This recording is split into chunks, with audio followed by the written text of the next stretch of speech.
Bonjour les amis, les abonnés, c'est Chris pour une petite vidéo cette semaine pour faire le point avec vous. Donc pas trop de changements, on suit toujours la préparation. Vous voyez ici le groupe des femelles à fond jaune. Voilà,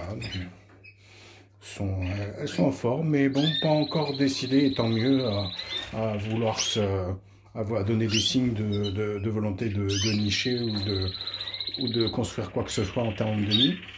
Même chose pour les deux fonds rouges qui sont ici, on y voit au fond. Ici, la rouge noire ici. Voilà. Les autres femelles rouges sont ici. Voilà, bonne forme aussi, tout va bien pour elles. Voilà. Aujourd'hui, c'est dimanche de distribution de verdure, donc endive, brocoli, concombre. Voilà, on va passer aux mâles fonds jaunes qui sont ici. Et voilà. Donc tout va bien. Ne vous inquiétez pas, il en manque un, je vais vous expliquer après pourquoi. Voilà. Voilà ça. Et ici on a nos fonds rouges, là aussi il en manque un, je vais vous expliquer pourquoi. Voilà, ça siffle pas mal. Voilà. Donc je viens de mettre j'ai mis le bain ce matin, je le retirerai tout à l'heure. Moi je ne laisse jamais le bain toute la journée. Voilà.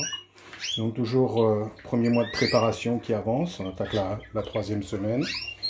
Voilà. Alors pourquoi il en manque deux? Voilà. Vous avez un ici là, la gatopale mosaïque jaune, ici en haut. Et vous avez l'agate rouge ici en bas. J'ai dû les séparer parce que ces deux messieurs se battaient comme des chiffonniers ce matin avec deux autres os. Ils les plaquaient au sol et ils leur mettaient les coups de bec. Donc j'ai préféré les séparer plutôt que d'avoir un accident. Surtout que il n'y a que le week-end où je peux voir. Donc en semaine j'ai un peu plus de mal à voir ce qui se passe exactement. Heureusement ça s'est passé aujourd'hui.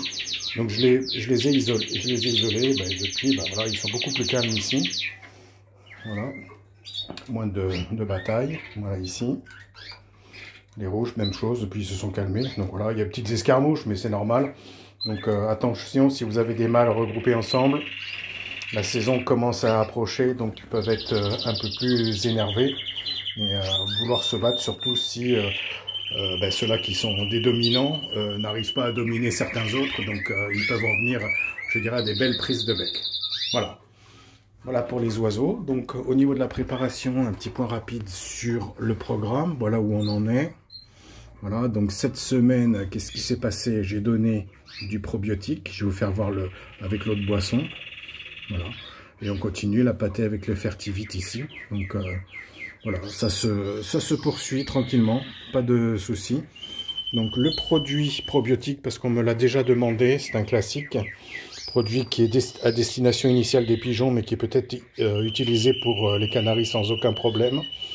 Donc en termes de dosage, c'est exactement le même que pour les pigeons, pour les canaris. Donc vous mettez un autre boisson et vous mettez une dose qui est fournie avec le produit pour 1 litre d'eau. Voilà. Donc ça se trouve chez Omnibird, ça se trouve chez Animalis en Belgique aussi. Donc plus difficile à trouver en France, mais enfin vous pouvez vous le faire approvisionner et livrer à partir de nos voisins belges. Voilà. Voilà les amis, c'est tout pour cette semaine. Donc on se laisse sur le petit concert de chant pour terminer. Je vous souhaite un bon dimanche et une bonne semaine. On se retrouve bientôt. Un gros merci, bonjour à tous les abonnés. Un bonjour groupe WhatsApp. Merci Greg pour la petite dédicace et super pour tes tarins et le premier couple de canaris qui a pondu en même temps. Donc tu vas pouvoir faire une belle opération sans risque pour tes œufs tarins. Donc comme ça tu pourras les mettre sous canaris, ce sera plus facile. Voilà, je vous souhaite une très bonne journée à tous. Portez-vous bien. N'hésitez pas à liker, à commenter, à partager et surtout vous abonner. C'est un abonnement qui reste gratuit. Voilà, c'était Chris. À bientôt. Ciao, ciao.